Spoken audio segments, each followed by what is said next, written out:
संकष्टी निमित्त आम्ही चाललेलो आपल्या लाडक्या बाप्पाचं दर्शन घ्यायला. आता कुठे चाललंय ते तुम्हाला व्हिडिओ बघितल्यावर समजेलच भावानो. बाहेर पडायचे आपण घरातली सगळी कामं आवरूनच पडलेलं सोडा, त्यामुळे काय विषय नव्हता. पण बाप्पाचं दर्शन घ्यायचं म्हटलं की आपला जीव कासा विषय भावानो तुम्हाला तर माहितीच आहे. त्यामुळे कुठं सुद्धा न थांबता आम्ही डायरेक्ट पोहोचलो बघा पंचगंगा नदीवर. आणि आपल्या बाप्पाजवळ आले की नाही आपल्याला एकच गाणं आठवते, ते कुठलं माहितीये काय?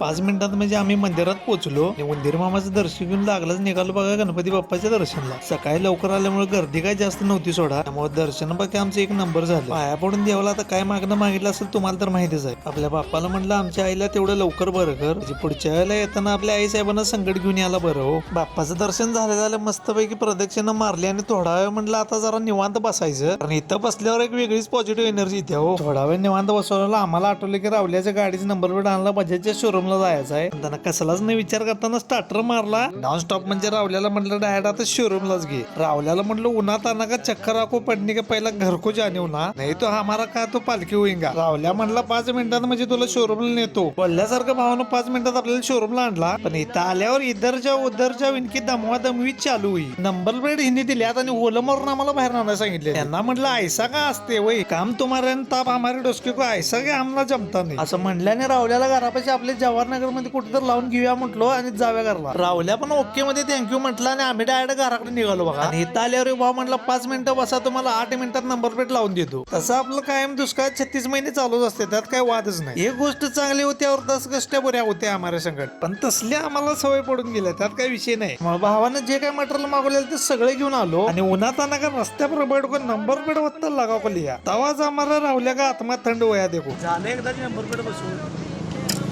व्हिडिओ आवडला असेल तर लाईक शेअर आणि सबस्क्राईब करायला विसरू नका भावांनो आणि माझ्या बहिणींनो.